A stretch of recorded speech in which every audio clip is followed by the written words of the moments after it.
Hello, everyone. Today we are looking at the Old Testament book of Esther. We are in chapters 4 through 7.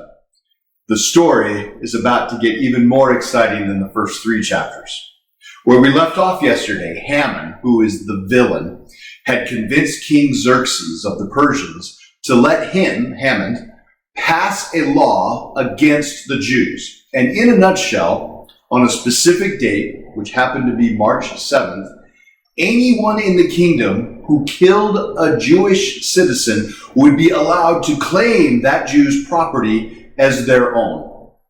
It would be a one-day only thing, but it would be like the purge, which is what Haman was going for. Now, as we begin today's reading in chapter 4, that decree is spreading across the nation, and the Jews are justifiably devastated.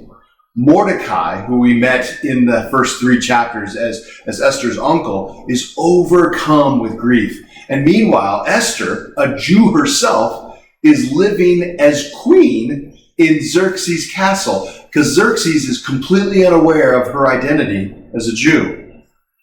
Mordecai, by way of a messenger, asks Esther to appeal to the king. And on receiving the message, Esther replies like this. She says, "All the king's officials and even the people in the province know that anyone who appears before the king in his inner court without being invited is doomed to die unless the king holds out his golden scepter. And the king has not called for me to come to him for 30 days. Esther's fear is that if she dare approach the king without an invitation, it could mean her death. Mordecai sends back this message.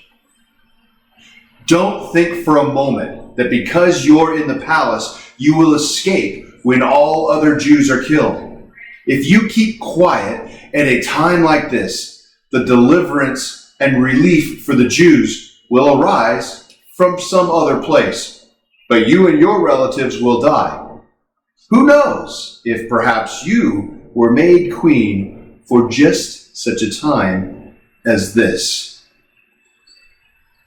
For just as a time as this is the closest we get to a reference to God in this entire book. And yet, despite the apparent absence of God, as we continue to read, we realize that God is truly present throughout the entire story. Now, I'm not going to tell you what happens next. You've got to read these next few chapters. But I'll tell you this, it includes the bravery of Esther, the unexpected honoring of Mordecai, and someone getting impaled on a 75-foot pole. You got to read it. But our takeaway for us today, as we think about what God is calling us to in these verses, is that even when God doesn't seem to be the focus, He is still the focus.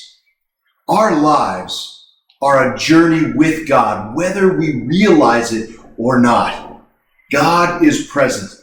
We just need to learn how to pay attention to Him. So it is my prayer today that as you think of what's happening in your life, the things that seem to be going awry, be aware of the fact that God is there. He has always been there, and He has been there for you. Have a great day, everyone. If these devotional videos are helpful to you, subscribe to our channel and click the notification button so you know when we post a new video. And of course, please share them with others.